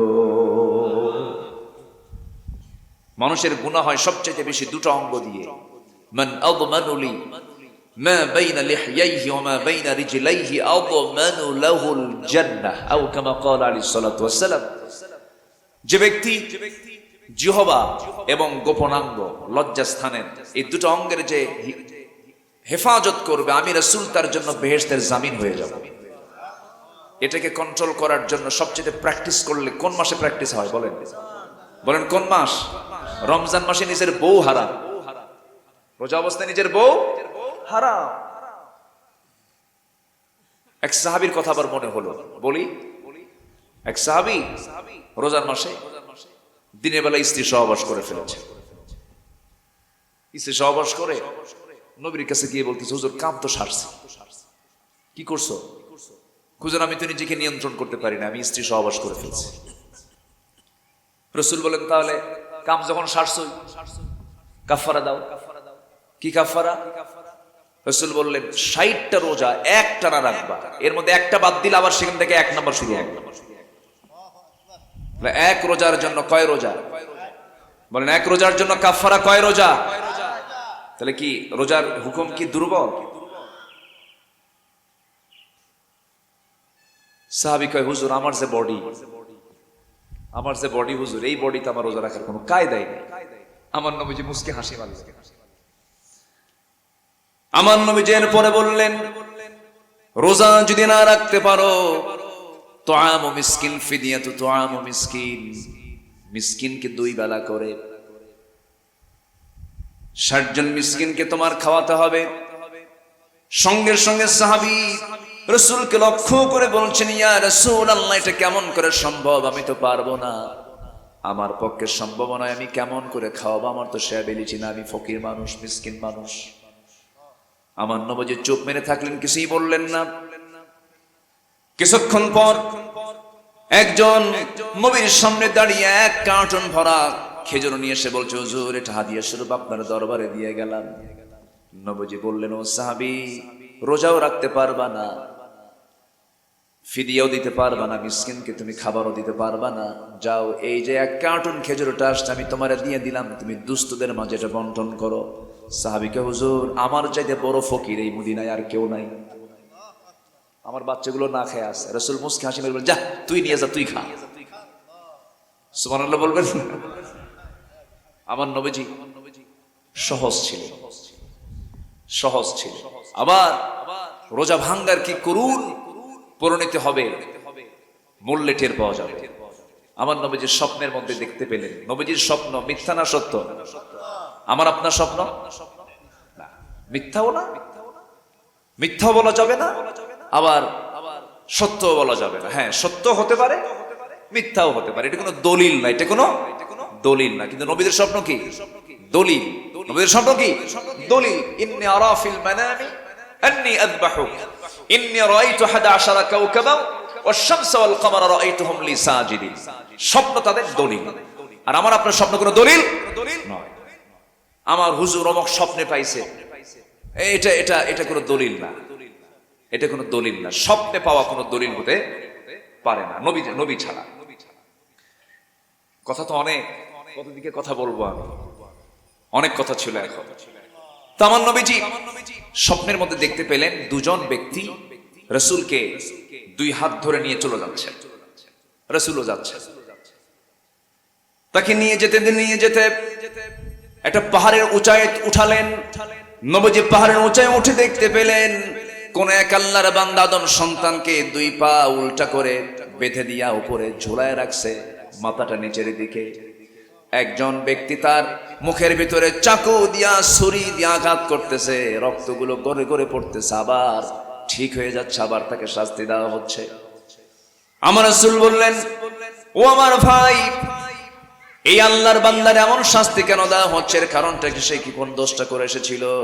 বলা হলো, এই ব্যক্তিটা দুনিয়ার জিন্দেগিতে রমজান মাস পেয়েছিল, কিন্তু রমজান মাসে রোজাটাকে ইচ্ছা করে নষ্ট করে ফেলেছে, এই জন্য শাস্তি দেওয়া হচ্ছে। রোজা কি ভাঙ্গা যাবে? আসতে রোজা কি ভাঙ্গা যাবে? ভাঙ্গা যাবে না। সন্তান নামাজ পড়ে না, 7 বছরে সুন্দর করে বুঝাবে। সন্তান নামাজ পড়ে না, 10 বছরে লাঠি ধরবে। কি ধরতে হবে? বিলা সাইজ লাঠি। মুরব্বী আপনি লাঠি ধরতে হবে। লাঠি দিয়ে পিঠা মেরে ফেলে দেওয়া যাবে না, এই জাস্ট একটা দেখাতে হবে। এটা এমন একটা জিনিস, এখানে কোনো জিনভূত থাকে না এর কাছে, যা আছে সব চলে যায়। আজকে একটু বেয়াদব ছাত্র জন্ম নিয়েছে আজকে সমাজে। আগে স্কুলগুলোতে, আগের স্কুল কলেজেও শিক্ষকরা ছাত্রদেরকে শাসন করত, এটা আগে উঠে গেছে। ইদানিং মাদ্রাসাতেও এই জাতীয় পরিবেশ তৈরি হয়েছে। শিক্ষক ছাত্রকে আঘাত করলে শিক্ষকের বিরুদ্ধে মামলা দেয়, আছে না? আচ্ছা, আমার আপনার সন্তান আছেন, সন্তান যদি কথা না আসেন আমরা শাসন করি না? তাহলে একটা ছাত্র যখন হাফেজ হবে, সন্তানটা 24 ঘন্টা শিক্ষকের চোখের সামনে থাকে। তাহলে আপনি যদি তাকে না শাসন করেন, আপনি যদি তাকে না দেখেন, না খেয়াল করেন, ও কি হাফেজ হবে? ও কি জ্ঞানবান হতে পারে? শাসন তো তারই করা মানায় যে সোহাগ করতে জানে। আপনি বলতে পারেন আপনি সোহাগ করেন, শাসন করেন। আজকে শাসনও নাই, কি নাই? সোহাগ সব উঠে গেছে। আজকে আগে দেখতাম ওস্তাদ দূরে থাকলে সাইকেল থেকে নেমে যেত, আমরা নেমে যেতাম, আমরা শিক্ষককে সম্মান দেওয়া শিখেছি। আজকের অবস্থা কি? সে চিত্র আছে? বলেন তো, ইউনিভার্সিটিতে শিক্ষক ছাত্রকে পিটায় না ছাত্র শিক্ষককে পিটায়? ছাত্র শিক্ষককে পিটায়, স্যার সোজা হন, আপনি কিন্তু ভেজাল করতেছেন। আছে কিনা? এই আছে না নাই? আছে না নাই? কেন জানেন? এর মূল কারণ হলো আদবের শিক্ষা থেকে আজকে জাতি বঞ্চিত, কোরআনের শিক্ষা থেকে আজকে জাতি বঞ্চিত। আজকে রমজান মাস, কোরআনের মাস। 18 কোটি মুসলমানের এই দেশে মুসলমান কোরআন পড়তে পারে না। আমি যদি বলি এই জায়গায় কোরআন পড়তে পারেন কয়জন, ম্যাক্সিমাম হাত উঠবে না। শুধু এখানকার সমস্যা নয়, এটা জাতীয় সমস্যা। কি সমস্যা? পার্লামেন্টে কোরআন তেলাওয়াত করার জন্য কারি সাহেব যায় নাই, এক পার্লামেন্টের মেম্বারকে তেলাওয়াত করতে দিয়েছে। অধিবেশন শুরু হবে, তেলাওয়াত করতেছে, শয়তান কয় তোর সে তেলাওয়াত আমার ভালো আছে। তেলাওয়াত করার লোক তো নাই, গান গাওয়ার লোক আছে। গান গাইছে 15 বছর একজন, খুব জন্মের গান গাওয়া গাইছে না? এবার আর চান্স পায় নাই। আবার বলে কি জানেন, আমরা কি হাদিস পড়ি বুঝি না? আমরা সিয়াসিতে পড়ে ফেলছি বুখারী, মুসলিম, তিরমিজি, নাসাই, মিশকাত। মিশকাত নাকি সিয়াসিতা? বলেন নাই মিশকাত নাকি সিয়াসিতা? এই হচ্ছে অবস্থা। আবার আরেকজন বলে আগামীকাল ঈদুল আজহার জানাজা নামাজ। ঈদুল আজহার জানাজা নামাজ। আল্লাকুম দীনুকুম ওয়ালিয়া দীন, বুখারী শরীফের 40 পারা। বুখারী শরীফের 40 পারা। সম্মানিত ভাইয়েরা, আজকে জাতির এই ক্রান্তিকালে আমরা সিদ্ধান্ত নেব ব্যক্তিগত জীবনে আমরা যারা বসেছি এই মাসের নাম কি বলেন? রমজান মাস, ঠিক আছে। কিসের মাস বলে না? হ্যাঁ ঠিক আছে, আমি আলোচনার সঙ্গে মিল আছে, বিজয়ের মাস, এটাও ঠিক আছে। রমজান মাস তাও ঠিক আছে। আবার বলেন, আরো কি আছে বলেন? তাকওয়ার মাস, আরো কি আছে বলেন? এটা হচ্ছে এক নাম্বার। কোরআনকে প্রশ্ন করেন, কোরআন তুমি একটু বলো তো রমজান মাসটা কি? কোরআন কি জবাব দিতে পারে না? কোরআন বলতেছে শাহরু রমাদান আল্লাযী উনজিলা ফীহিল কোরআন। রমজান মাস সেই মাস যে মাসটাতে কোরআন নাযিল হয়েছে। যেরকম সুবহানাল্লাহ। তাহলে রমজান মাসের দাম বাড়ছে কি নাজিলের কারণে? আচ্ছা, মক্কার দাম বাড়ছে কি থাকার কারণে? কাবা থাকার কারণে, সাফা মারওয়া থাকার কারণে, এরপরে সেখানে কি বলে জামারা থাকার কারণে, মিনার বাজার থাকার কারণে, জাবেল রহমত থাকার কারণে মক্কার দাম বাড়ছে। তাছাড়া মক্কায় যাওয়ার আমাদের কোনো দরকার ছিল? আজকে দরকার ছিল আমাদের? দরকার ছিল না। জমজম কূপের পানি খাই, সাফা মারওয়ার মাঝে যাই, তারপরে সাই করি, তওয়াফে জিয়ারা করি, জামারায় চলে যাই, আরাফায় চলে যাই, ইহরামের কাপড় বাঁধি। কেন যাই? হজটা করা ফরজ, এজন্য যাই। যদি সেখানে আল্লাহর ঘর না থাকতো আমাদের যাওয়ার কোনো দরকার ছিল? তাহলে মক্কার দাম বাড়ছে কি থাকার কারণে? কাবা থাকার কারণে। মদিনার দাম বাড়ছে কেন?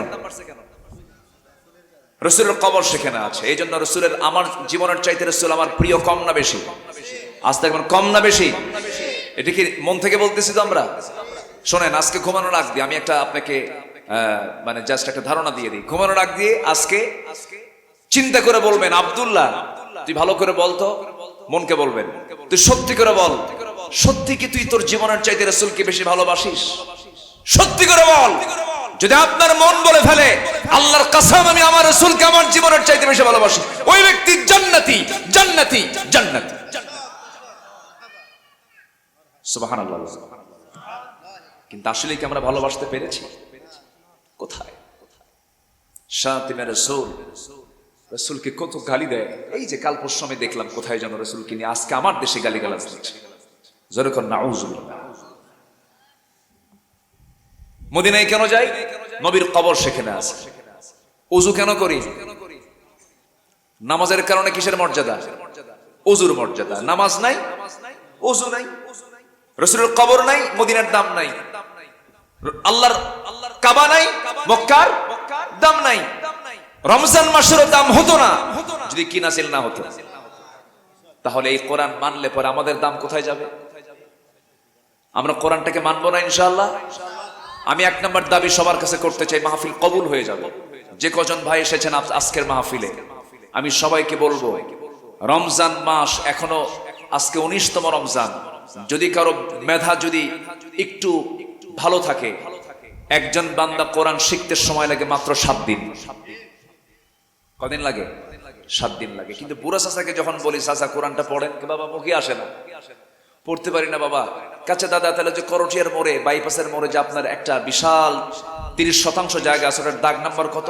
কে 93 দাগ নাম্বার মুখস্থ আছে, কাগজ বের করে বলা লাগে, ওই দাগ নাম্বার মুখস্থ। যদি বলি চাচা ওই আপনি দেখি মাঝে মাঝে টাঙ্গাইলের জসকোটে ফাইল নিয়ে দৌড়াদৌড়ি করেন, তো এত এই বুড়া বয়সে আপনি ফাইল নিয়ে দৌড়াদৌড়ি করে সপ্তাহে 2 দিন যান দেখি, কে বাবা আমার জমির একটা মামলা আছে। উকিল বোঝে না, উকিল কি একটু বুদ্ধি দিয়ে যায়? তাহলে উকিল কি বুদ্ধি দেওয়ার জ্ঞান আছে? তারপরে দাগ নাম্বার মুখস্থ আছে। কোরআন পড়তে গেলে বলা হয় কি কি বলে? মুখে আসে। অথচ আল্লাহ তাআলা বলছেন সর্বনিম্ন জান্নাত হবে 10টা পৃথিবীর মতো একটা জান্নাত। যেরকম সুবহানাল্লাহ। তাহলে আমরা রমজান মাসে শুরু করব, যারা শুরু করেনি আজকে থেকে শুরু করব, শিখবো কোরআনটাকে। শিখবো কারা কারা? এটা হাত তুলে দেখা। কোরআনটাকে শিখবো কারা কারা? কোরআন শেখা কি? জোরে কোন? নামাজ পড়া কি? নামাজের সূরা ফাতিহা পড়া কি? সই করে পড়ান কোরআন পড়া কি? সবাইকে শিখতে রাজি আছেন? জোরে বলেন ইয়া আল্লাহ, আমাদেরকে তোমার কোরআন সহি করে পড়ার, শেখার তৌফিক তুমি আল্লাহ দিয়া দাও। জোরে বলি আমিন। আরো জোরে আমিন, আরো জোরে আমিন। হাত নামান, কষ্ট পেলেন? তাহলে আমরা ঈমান এনেছি কিন্তু কোরআন পড়তে পারি না ভালো করে। তাহলে কেমন হলো বলেন? ঈমান আনলে পরে ঈমানদারের গুণাবলী কি, সেই গুণগুলো যদি না আসে তাহলে কি আমি ঈমানদারের পরিচয় দিতে পারবো? ঈমানদারের গুণ নামাজি না বেনামাজি? এই ওঠে কে? বসেন বসেন। যান কেন? রাগ করলে বসেন। আপনাকে দেখলে আরেকজন দেখে চলে যাবে, একটু বসেন, একটু মেহেরবানি করে বসেন। আমি তো প্রথমে খুব হতাশ হয়েছিলাম যে লোকজন কোথায়, কিন্তু না, এখন দেখি মাশাআল্লাহ আপনারা যা আয়োজন করেছেন সম্পূর্ণ হয়েছে, বলি আলহামদুলিল্লাহ। দিনের বেলা এটা বিশাল ব্যাপার, রমজান মাস তার মধ্যে কোন ব্যস্ত মানুষ, এটা বিশাল ব্যাপার। রাতের বেলা এর চাইতে ডাবল হয়ে যেত যা হয়েছে, আমরা বলি আলহামদুলিল্লাহ। জি সম্মানিত ভাই, একটু আমাকে সময় দিবেন। তিনটা কাজ আল্লাহ তাআলা বলছেন যারা আনবে তার বাস্তব জীবনে আমার রহমত তার উপরে নাজিল হয়ে যাবে। জোরে কান সুবহানাল্লাহ। এরপর আল্লাহ তাআলা বলছেন ইন্নাল্লাযীনা আমানু ওয়াল্লাযীনা হাজারু, যারা হিজরত করবে। হিজরত মানে হচ্ছে দুটা, হাদিসের পরিভাষায় এখানে আয়াতের প্রেক্ষাপটে হলো দেশ থেকে অন্য দেশে, মানে কি বলে এটাকে, দেশান্তর হওয়া, এটাকে এই অর্থে এখানে ব্যবহার করা হয়েছে। কিন্তু আরেকটা হিজরতের অর্থ হলো আল মুহাজিরু মান হাজারা মা নাহাল্লাহু আনহু। প্রকৃত মুহাজির সেই যে আল্লাহর নিষিদ্ধ হারাম কাজগুলোকে নিজের জীবন থেকে মাইনাস করতে পেরেছে। জোরে বলে সুবহানাল্লাহ। এটা হচ্ছে সবচেয়ে বড় মুহাজির। আমার বন্ধুগণ, এই দুইটা কাজ ঈমান যারা আনবে, হিজরত যারা করবে, অনেক লম্বা কথা ছিল, শর্ট করে বলতেছে আমার বন্ধুগণ। এবং নাম্বার 3 হলো ওয়াজাহাদু ফি সাবিলিল্লাহ, আল্লাহর রাস্তায় যারা জিহাদ করবে।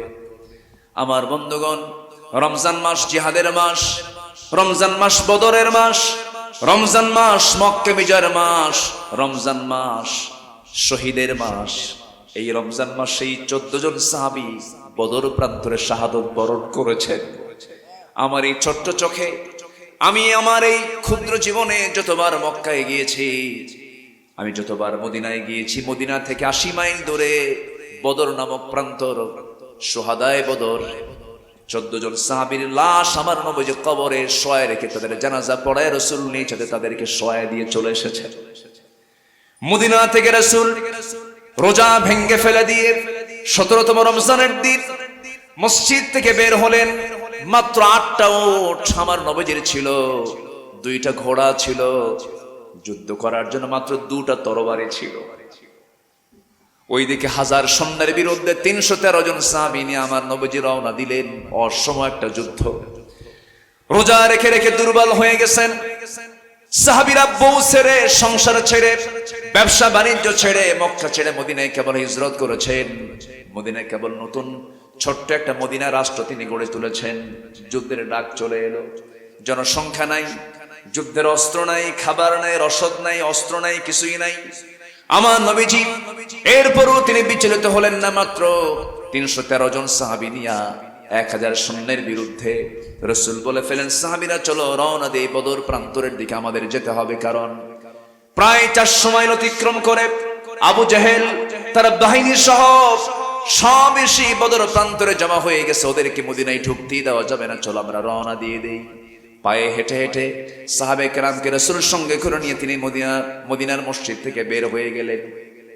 এদের মধ্যে ছোট্ট 2টা বাচ্চা, আফরার ছেলে, মদিনা আফরার ছেলে মুআজ রাদিয়াল্লাহু আনহুমা, 2 জন সাহাবী রাসূলকে বলছে, হুজুর সংখ্যা নাকি কম, যোদ্ধার হয়ে গেছে, সংকট নাকি হয়ে গেছে, মুজাহিদের সংখ্যা নাকি কম, যদি অনুমতি দিতেন আমরা মদিনার আফরার ছেলে, আমরা ছোট্ট 2টা বাচ্চা যুদ্ধে অংশগ্রহণ করতে চাই। জোরে করে আল্লাহু আকবার।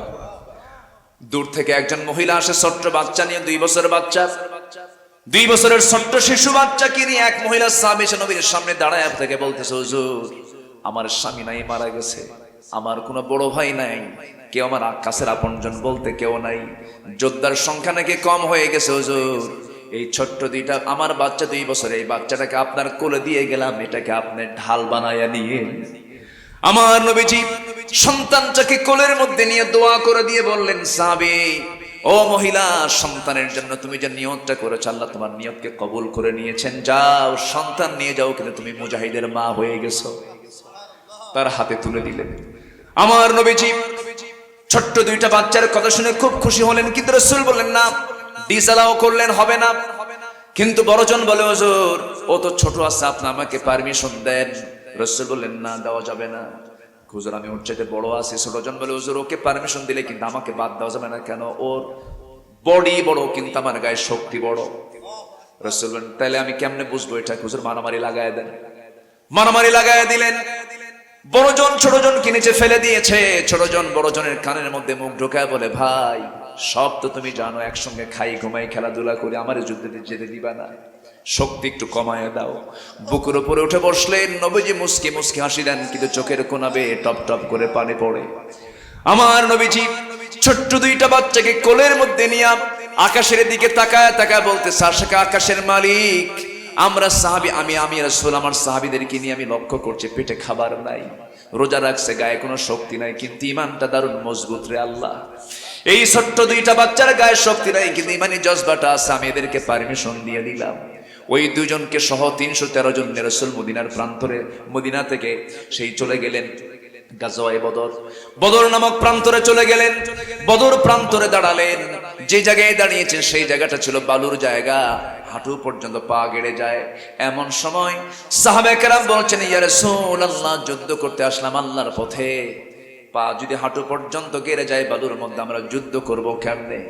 সঙ্গে সঙ্গে রাসূল আকাশের দিকে তাকায় তিনি দোয়া করলেন। আকাশে খণ্ড মেঘ জমা হয়ে গেল, ঘন মেঘ জমা হলো, বৃষ্টি নাজিল হলো। বালুর জায়গায় বৃষ্টি পড়লে পরে নরম হয় না, শক্ত হয়। শক্ত হয়ে গেল, গোসল হয়ে গেল সব সাহাবীর। মেন্টাল স্যাটিসফ্যাকশন চলে আসলো সাহাবাদের মধ্যে, একটা নতুন নবজীবন ফিরে পেলেন। সাহাবায়ে কেরামদের সাহায্য নাজিল হয়ে গেল। লাকাদ নাসারাকুমুল্লাহু বিবাদরিন ওয়া আনতুম আদিল্লাহ, তোমরা অসহায় ছিল, আমি আল্লাহ হাজার হাজার ফেরেশতা পাঠাইয়া দিয়ে সাহায্য করেছি। আমরা ফিলিস্তিনবাসীর জন্য দোয়া করি, আল্লাহ তোমার কুদরতি সাহায্য দরকার। আমরা বড় অসহায়, আমরা বড় অসহায়, আমরা বড় দুর্বল ইমানদার। আমাদের ইমান আবু বকরের মতো নয়, ওমরের মতো নয়। আল্লাহ তোমার কুদরতি সাহায্য আমাদের দরকার আছে না নাই বলেন? আছে। সেই বদর প্রান্তরে নবীজি যুদ্ধ শুরু করবেন, সব কাতারে কাতারে দাঁড়ায় গেছেন। ছোট্ট দুইটা বাচ্চা বলতেছে, এক সাহাবীকে ডাক দিয়া, আব্দুল্লাহ ইবনে মাসউদকে ডাক দিয়ে বলছে, ও চাচা, আবু জেহেল কই? সাহাবী আশ্চর্য হয়ে বলছে, ছোট্ট মানুষ আবু জেহেল দিয়ে কি করবে? বলতেছে, আবু জেহেল কই? কই যে দেখা যাচ্ছে, ঘোড়ার পিঠে কি করবা বলো? শুনছি রাসূলকে নাকি খুব কষ্ট দিয়েছে, খুব আযাব দিয়েছে, দেশ থেকে বিতাড়িত করেছে। আমরা কারো বিরুদ্ধে যুদ্ধ করতে আসি নাই, কারণ রাসূলকে আমরা জীবনের চাইতে বেশি ভালোবাসি। আজকে আবু জেহেলকে আমরা দুনিয়া থেকে বিদায় করে দেব। বলতে দেরি হলো, যেতে দেরি হলো না। সিংহের মতো গর্জন দিয়া, বাজ পাখির মতো উড়ন্ত হয়ে ছোট্ট দুইটা বাচ্চা ওই করলো আবু জেহেলের ঘোড়ার দুই পাশে, ঘোড়ার উপরে বসে আছে, দুই পা ছেড়ে দিয়া। কেউ টের পায় নাই, ছোট মানুষ, কেউ বুঝতে পারে নাই। দুই দিকে দুইজন পজিশন নিয়ে দাঁড়ায় গেছে। আল্লাহু আকবার বলে দুজন সজোরে আঘাত করেছে পায়ে। আবু জেহেল ওই যে ঘোড়ার পিঠ থেকে পড়ে গেছে, ধরাশয়ী জমিনে পড়ে গেছে। কোমর সোজা করে আবু জেহেল আর দাঁড়াতে পারে নাই। আমার বন্ধুগণ, আবু জেহেল কোমর সোজা করে দাঁড়াতে পারে নাই। এদিকে বড়জনকে ধরে ফেলেছে কাফের মুশরিকরা। কাফের মুশরিকরা বড়জনকে ধরে ফেলে দিয়া আঘাত করেছে তার ডান হাতে। তরবারির ছিটকে পড়ে গেছে, চামড়ার সঙ্গে ডান হাতটা ঝুলতেছে। দৌড় মেরে গিয়ে বাম হাতে তরবারি তুলে নিয়েছেন। যুদ্ধ চালাচ্ছেন, যুদ্ধ থামাচ্ছেন না। ওই ছোট্ট আল্লাহর বান্দাটা যুদ্ধ থামাচ্ছেন না। যখন তরবারি চালাতে নিলেন, ডান হাতের ঝুলন্ত হাতটা চামড়ার সঙ্গে ঝুলে থেকে হাতটা বাম হাতে সে বারবার ধাক্কা খায়, ডিস্টার্ব হচ্ছে মনে করে তরবারি চালানোর এক পর্যায়ে করলেন কি, ওই ছোট্ট সাহাবী, ওই বড় ভাইটা করলেন কি, আস্তে করে ডান হাতটা বাম পায়ের নিচে রেখে এত জোরে টান মারলেন, হাতটা ছিটকে পড়ে গেল। বাম হাতে যুদ্ধ চালালেন। যুদ্ধ করতে করতে বাম হাতও কেটে ফেলে দিয়েছে। ঝনঝন করে তরবারি পড়ে গেল। আরেকজন কাফের এসে মস্তকে আঘাত করলো, দুনিয়া থেকে বিদায় হয়ে গেলেন। ওই ছোট্ট দুই ভাইয়ের বড় ভাই দুনিয়া থেকে বিদায় নিয়ে গোটা দুনিয়াবাসীকে বুঝায় দিলেন, আনতে হয় এমন করে জীবন দিতে হয়। জোরে কান সুবহানাল্লাহ। আমার বন্ধুগণ, সব কোন মাসের ঘটনা বলেন? বলেন কোন মাসের? কোন মাসের? এটাই হচ্ছে ইমানের পরীক্ষা। এটা কিসের পরীক্ষা? ইমানের পরীক্ষা। আমার বন্ধুগণ, এই কাজগুলো কোন বান্দা যদি করতে পারে, আল্লাহ রাব্বুল আলামিন বলছেন, ইন্নাল্লাযীনা আমানু والذين هاجروا وجاهدوا في سبيل الله أولئك يرجون رحمة الله والله غفور رحيم। এই তিনটা কাজ যদি কোনো বান্দা করতে পারে, আল্লাহ বলছেন আমি আল্লাহ আমার রহমত তার উপরে নাজিল হয়ে যাবে। যেরকম সুবহানাল্লাহ। সম্মানিত ভাইয়েরা, রমজান মাস পেয়েছি, সামনে আমার জীবনে রমজান নাও আসতে পারে। এরকম কি হতে পারে না? হতে পারে। আমরা ভাববো এই রমজান আমার জীবনের কি রমজান, শেষ রমজান, বাকি যে সময়টা আছে এর মধ্যে একটা রাত আছে না, আছে না? একটা না 83 বছর 6 মাস ইবাদত করলে যে সওয়াব, তার চাইতে বেশি সওয়াব হচ্ছে এক রাতের সওয়াব। সাহাবীরা একদিন বলতেছে, হুজুর আমাদের আব্বা আদম আলাইহিস সালাম বেঁচে ছিলেন 1000 বছর, এই যে বিশাল হায়াত পেয়েছেন আগের যুগের মানুষের, আমাদের হায়াত তো খুব কম, পৃথিবীতে সবচেয়ে কম বেঁচেছেন নবীদের মধ্যে মুহাম্মদ সাল্লাল্লাহু আলাইহি ওয়াসাল্লাম। তিনি বেঁচেছেন কত বছর? 63 বছর 9 ঘন্টা। আমরা বেঁচে থাকার প্রত্যাশা করি কত বছর বলেন? বলেন। রাসূলকে যদি আমরা ভালোবাসি তাহলে বলেন বলেন একটা মানুষ সফল হওয়ার জন্য 63 তাহলে যথেষ্ট? এই পৃথিবীতে সেরা মানুষ এই পৃথিবীতে অবস্থান, তার টাইম ডিউরেশন ছিল হলো, তার আয়ুকাল ছিল হলো কি কত বছর? 63 বছর। 63 বছর পার হয়, চামড়া ঢিল হয়, তাও টান মেরে মেরে শেভ করে। কে বাবা এখনো মেয়ে বিয়ে দিই নেই তো, হজ করি নাই, দাড়ি রাখবো কখন? আছে না এরকম কিছু বুড়া? আছে কি? আছে। বাবাজি, মাইন্ডটাকে ফ্রেশ করার চেষ্টা করি, মনটাকে সেট আপ দিয়ে ফেলি। কার মহব্বতে? আসতে বলবেন না, কার মহব্বতে? এক সাহাবী এসে রাসূলকে বলেন, হুজুর আমাকে বেশি আমল দিয়েন না, বেশি আমল আমি ভয় পাই, আমার অল্প কিছু আমল দেন, আমি জান্নাত পেতে চাই। রাসূল বলেন, তাই তুমি কি করবা বলো? রাসূলই বললেন, তুমি কি কি করবা বলো? সে সাহাবী বলছেন, ইদা সাল্লাইতুল মাকতুবাত, 5 ওয়াক্ত নামাজ পড়ব, ওয়াসুমতু রমাদান, রমজান মাসে রোজা রাখব, ওয়া হালালতুল হালাল, হালালকে হালাল জেনে হালাল জীবন গ্রহণ করব, হারামে যাব না, হারামকে বর্জন করব। আদখুলুল জান্নাতা ইয়া রাসূলুল্লাহ ওয়ালা মাজিদ আলা যালিকা শাইআন, আমি কিন্তু এর চাইতে বেশি কিছু করতে পারবো না, আমি 4টা কাজই করব, আমি কি জান্নাত পাবো না? রাসূল বলেন, অবশ্যই তুমি জান্নাত পাবে, যাও। যেরকম সুবহানাল্লাহ। এলাকাতে সুদ নাই, আস্তে করে, সুদ নাই, সুদ আছে না কি? এই ওয়াজ বাদ দেবো নাকি? হ্যাঁ বাদ দেবো? আপনি কইলে তো শুনবো না, আমার তো বলতে হবে। সুদের সাগরে আজকে আমরা হাবুডুবু খাচ্ছি, সুদের সাগরে হাবুডুবু খাচ্ছি। যাকাত তো নাই, যাকাত আছে? আজকে আমার দেশে যদি রমজান মাসে প্রত্যেক ধনীরা যদি যাকাত দিত, এই দেশে একটা গরিবও থাকতো না। যদি আমার দেশে যদি সঠিকভাবে যদি যাকাত আদায় করা হতো, পদ্মা সেতু নির্মাণ করতে কাউকে লাগতো না। এরকম পদ্মা সেতু 8-10টা তৈরি হয়ে যেত কয়েক বছরের যাকাতের টাকা দিয়ে, ঠিক কিনা? কিন্তু আমার দেশে মানুষ বেশি না চোর বেশি? হ্যাঁ, মানুষ বেশি না রোজাদার বেশি?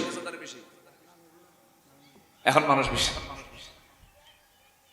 আল্লাহ তুমি আমাদেরকে ভালো বানায় দাও, আমরা যেন ভালো হতে পারি। জোরে বলি আল্লাহুম্মা আমিন, আরো জোরে আল্লাহুম্মা আমিন। আজান কয়টায়? আজান হয়তো দেবে এই আজানের সময়। আমি কি শুধু ঘড়ি দেখতেছি যে আজান দিলেই তো আমরা শেষের দিকে আস্তে আস্তে চলে যাবো ইনশাআল্লাহ। আমি খুবই আনন্দিত। আমার শাহিন ভাই কোথায়? শাহিন ভাই? হ্যাঁ আলহামদুলিল্লাহ, অনেক সুন্দর। তারা এই রমজান মাসে বিশাল সাহস তারা মানে বুকে নিয়েছে। বলি আলহামদুলিল্লাহ, জোরে বলি আলহামদুলিল্লাহ। সম্মানিত ভাইয়েরা, আমার আগের মেহমান তিনি বেশ কিছু কথা বলেছেন। আমি আরেকটা সিদ্ধান্ত আমি বলতে চাই, সেটা হলো আমরা যারা এসেছি আমরা ফজর জোহর পড়েছি তো নাকি? আসরও পড়বো ইনশাআল্লাহ। আচ্ছা, রমজান মাসে, জি হ্যাঁ, রমজান মাসে যদি দিনের বেলা কেউ বিড়ি খায় রোজা হবে? তবে ইফতারের পরে খেলে সমস্যা নেই। হ্যাঁ, ইফতারের পরে খেলে তো সমস্যা নেই, রোজার কোনো সমস্যা হবে? বলেন। আমাদের মাহফিলে এসে আবার বলে, হুজুর বিড়ি খাওয়া কি জায়েজ আছে? মানে উনি জায়েজের চেষ্টায় আছে, এরকম আছে না নাই বলেন তো? কেন? আল্লাহ তাআলা রোজা দিয়েছেন, এই রোজাটা কেন দিয়েছেন? বিড়ি ধরার জন্য না ছাড়ার জন্য? লাভটা হলো কি, আপনি বিড়ি যদি আবার ধরলেন সন্ধ্যার পর, লাভটা হলো কি সারাদিন যে আপনি না খেয়ে থাকলেন, প্র্যাকটিস করলেন যে আমি কিছু খাবো না, কিন্তু সন্ধ্যার পরই কিছু রোজাদার আছে দোকানদারের সামনে গিয়ে বলে, শোন আল্লাহ আমার এমন আটকে রাখছিল আর পারলাম না, এগুলো করা যাবে না। আমরা সকল বদভ্যাসকে ছেড়ে দেব। জোরে বলি ইনশাআল্লাহ, জোরে বলি ইনশাআল্লাহ। ভাইরে, সবার কাছেই চলে আসবে মালাকুল মাউত, শুধু অপেক্ষায় আছে, শুধু হুকুম হবে, জান কবজ হয়ে যাবে। সুস্থ লাগে না, অসুস্থ লাগে না, টাইম হবে, জান কবজ হয়ে যাবে। এই জন্য আমরা প্রিপারেশন নেব, আজকের থেকে নামাজ আর কেউ ছাড়বো না, এমন সিদ্ধান্ত কি নেওয়া যায়? দেখি কারা কারা। জোরে বলি ইয়া আল্লাহ, আমাদেরকে 5 ওয়াক্ত সালাত আদায় করার তৌফিক তুমি আল্লাহ দিয়া দাও। জোরে বলি আমিন, আরো জোরে আমিন। হাত নামা। সম্মানিত ভাইরা, মালাকুল মউত আসবে। ওই যে একটা গল্প মনে পড়লো আমার, বাপ মারা গেছে, সন্তান কাঁদতেছে, তো সন্তানের কান্না দেখে সে বলতেছে যে তুমি এত কাঁদতেছো কেন? বাবা মারা গেছে, মানুষের মরণ তো আসবেই, আমি কাঁদতেছি শুধু বাবার জন্য, আমার জন্য কেন? আজরাইল যে বাড়ি চিনে গেল, আজরাইল কি চিনে গেল? বাড়ি চিনে গেল। ভাইরে, মালাকুল মউত তাফসীর এসেছে কোন আয়াতের জন্য আমি তাফসীরে পড়েছি, সঠিক মনে নেই এক্সাক্ট কোন আয়াতে। প্রত্যেক বান্দার কাছে মালাকুল মউত, প্রত্যেক বান্দার কাছে প্রত্যেক দিন 4 থেকে 5 বার আসে, ঘুরে যায়, চক্কর মেরে যায়, কিন্তু একদিন আসবে, কিন্তু ঘুরে যাবে না। লা ইস্তাখিরুনা সাআতান ওয়ালা ইস্তাকদিমুন। আমরা সেই মৃত্যুর মুখোমুখি হতে যাচ্ছি, যত সময় যাচ্ছে তত মুখোমুখি হতে যাচ্ছি। আসুন আমরা রমজান মাসে এই প্রিপারেশন নেব, নিজের পরিবারকে জাহান্নাম থেকে বাঁচানোর চেষ্টা করব, নিজে জাহান্নাম থেকে বাঁচার চেষ্টা করব। কু আনফুসাকুম ওয়া আহলিকুম নারা। আর এই জাহান্নাম থেকে বাঁচার জন্য একটা উত্তম প্রশিক্ষণের মাস হচ্ছে মাহে রমজান। তাহাজ্জুদ যেন কাজা না হয়, কোন মিথ্যা কথা যেন মুখ থেকে 1 মাসের মধ্যে, যেন যদি কোনো বান্দার মধ্যে 1 মাসে রমজান মাসে যদি একটা মিথ্যা কথা না বের হয়, বাকি 11 মাসে তার মুখ থেকে মিথ্যা কথা বের হবে না। অনেক আলোচনা ছিল আমার, মারিয়াম আলাইহিস সালাতু ওয়াস সালামের রোজা ছিল না কথা বলা, ইন্নী নাযারাতু লির-রাহমানি সাওমা, অনেক লম্বা কথা ছিল, সময় নেই। কালকে জুমার খুতবায় আমি এটা আলোচনা করেছি। তো আমি সবার কাছে উদাত্ত আহ্বান জানাবো, সবার বাড়িতে মা বোন আছে না নাই? আছে। মা বোনরা সব ঠিক আছে, কিন্তু মা বোনদের সমস্যা হলো বিয়ের দিন, বিয়ে বাড়িতে, ঈদের দিন, ঈদের অনুষ্ঠানে সারা বছর বোরকা পরলো, এই 2 অনুষ্ঠানের দিন বোরকা পড়ে না। বলেন তো ওই দিনকে বোরকা পরা কম দরকার না বেশি দরকার? বেশি দরকার। এরপরে মেয়েদের গায়ে কাপড় চোপড়ের পরিমাণ আগের চাইতে এখন বেশি না কম? কম। মানে কি কম কেন? এটা কি মানে কাপড়ের দাম বেড়ে যাচ্ছে এই জন্য? মেয়েরা যে কাপড়টা কমায় দিচ্ছে, এটা হচ্ছে শালীনতা না বেহায়াপনা? শালীনতা না বেহায়াপনা? বেহায়াপনা। যে মহিলা যত কাপড় কম পরতে পারে তাকে বলা হয় যে এটাই হচ্ছে আধুনিক।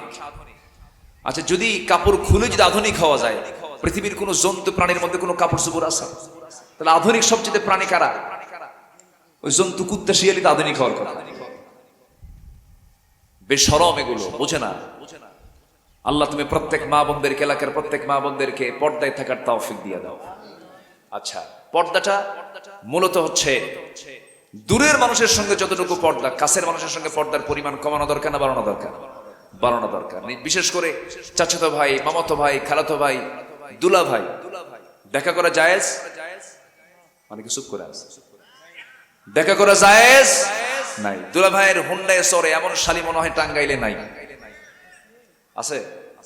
আছে টাঙ্গাইলে? দুলা ভাইয়ের হুন্ডায় চড়ে, দুলা ভাই বলে হুন্ডায় চড়, উঠাইছে। দুলা ভাই মানুষ, বড় বোনের স্বামী, না উঠলে কেমন হয়? তো হুন্ডার একটু পিছনে উঠছে, মাঝখানে ফাঁকা রাখছে যে গায়ের সঙ্গে গা লাগলে এটা কেমন হয়। দুলা ভাই মানুষ সামনে যায়, দুলা ভাই এমন ব্রেক মারছে, এক ব্রেকে গ্যাপ পুরো। তো এই ব্রেক মারার সুযোগ দেওয়া যাবে? আজ তো এই ব্রেক মারার সুযোগ দেওয়া যাবে? যাবে না। এগুলো রোজা নষ্ট করে ফেলবে, ঈমান নষ্ট করে ফেলবে, এগুলো করা যাবে না। আল্লাহ তুমি এই এলাকার মা বোনদেরকে যথাযথ পর্দা করার তৌফিক তুমি আল্লাহ দিয়ে দাও। মেয়েদের জান্নাত পাওয়া খুবই সহজ, শুধু একটা কাজ শুধু কমপ্লিট করবে তারা, পর্দা। পর্দা যদি কমপ্লিট করতে পারে, আল্লাহ তাআলা তার জন্য জাহান্নামকে পর্দা করে জান্নাতকে ওপেন করে দিবেন। একটা কাজ। আল্লাহ তুমি মা বোনদেরকে বোঝার তৌফিক দিয়ে দাও। জোরে বলি আল্লাহুম্মা আমিন। অনেক কথা বলেছি, আজান আশপাশ দিয়ে। জি হ্যাঁ ইনশাআল্লাহ। আমার শাহিন ভাই অনেক কথা বলেছেন, অনেকবার আমাকে ফোন দিয়েছেন, যোগাযোগ করেছেন, আলহামদুলিল্লাহ। আমার আসার পরে কলিজা ভরে গেছে। মাদ্রাসা কই? মাদ্রাসার সভাপতি সাহেব, মাদ্রাসা সভাপতি সাহেব কোথায়? আচ্ছা আলহামদুলিল্লাহ। মাদ্রাসার সভাপতি মহোদয় তিনি একজন হাফিজ কোরআন, বলি আলহামদুলিল্লাহ। আজকে তো মসজিদের, হ্যাঁ মসজিদের, আপনি মসজিদের ইমাম, আর সভাপতি যিনি তিনি হাফেজ না?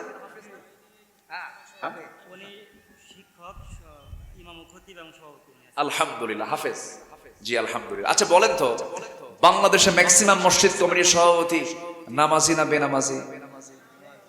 আসতে কয় নামাজি না বেনামাজি? আমরা কি পেয়েছি বলেন? আমার কলিজা ভরে গেছে আসার পরে যে এলাকাবাসীকে আমি ধন্যবাদ জানাচ্ছি যে মসজিদের যার দায়িত্ব নেওয়া উচিত তাকে দায়িত্ব দেওয়া হয়েছে। ইন্নামা ইয়ামুরু মাসাজিদাল্লাহ মান আমানা বিল্লাহ। আল্লাহু আকবার বলেন। আমি খুবই খুশি হয়েছি। সম্মানিত ভাইরা, আমার আগের মেহমান তিনি চেয়েছেন আমি কিছু চাইতে চাই, আমি কিছু চাইবো, আমাকে দেবেন না আপনারা একটু? আল্লাহর ঘরের জন্য দেবেন না? আচ্ছা দেওয়া লজ্জার না চাওয়া লজ্জার? বলেন তো, বলেন তো, কি দেওয়া লজ্জার না চাওয়া লজ্জার? চাওয়াটাই কিন্তু লজ্জার, কিন্তু আমি কিন্তু চাচ্ছি আপনি দিবেন। একটু মেহেরবানি করে কেউ উঠবেন না? আজান হয়ে গেছে আমি জানি। আমি সবার কাছে একটু উদাত্ত আহ্বান জানাবো, আমরা যে যা পারি যতটুকু। চাদর কি গেছিল ভিতরে? চাদর দিয়েছিলেন? আচ্ছা চাদর আবার নতুন করে কিছু ভাই আসছেন, যদি দিতে চান আমরা কম বেশি দেওয়ার চেষ্টা করব। জোরে বলি ইনশাআল্লাহ। আর বিশেষ বিশেষ যদি কেউ কিছু দিতে চান আমরা দিতে পারবো ইনশাআল্লাহ। জিকির করে সুবহানাল্লাহ আলহামদুলিল্লাহ লা ইলাহা ইল্লাল্লাহ সুবহানাল্লাহ।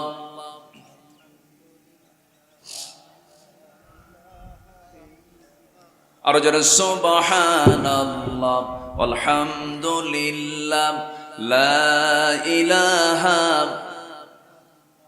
আমরা একসঙ্গে দোয়া করব, দোয়া করে দোয়া সম্পন্ন করে নামাজ কি মসজিদে সংকলন হবে তো সবার? না হয়ে যাবে না? আলহামদুলিল্লাহ। আচ্ছা ঠিক আছে, আমরা মসজিদের দিকে দোয়ার পরে যাব। এখান থেকে আমরা আগে না উঠি। রমজান মাস দোয়া কবুলের মাস। জি অতিথি আলহামদুলিল্লাহ। যে আমাদের এই মাহফিলের বরেণ্য অতিথি তিনি মসজিদের জন্য কিছু দান করেছেন, আল্লাহ তুমি তার দানকে কবুল করো। জোরে বলি আল্লাহুম্মা আমিন। আর কে আছেন আমরা সবাই দেব। একটু চাদর যাচ্ছে, ব্যাগ যাচ্ছে। জি আব্দুল জলিল ভাই 5,000 টাকা না? আমি তো 5,000 বলে ফেললাম।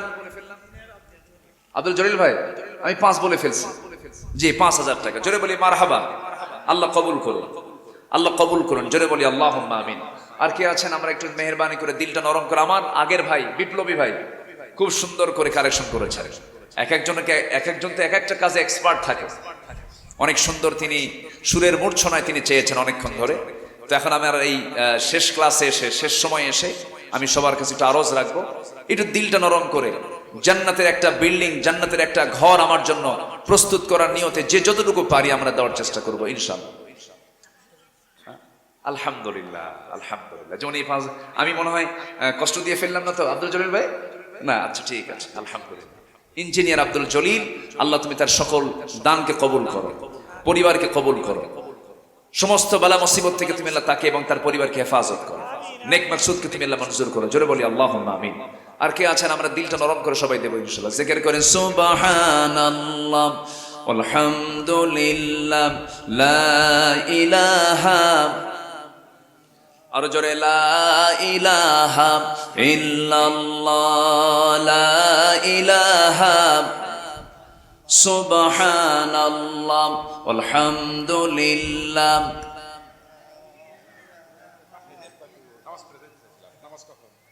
নামাজ এখনই হবে ইনশাআল্লাহ।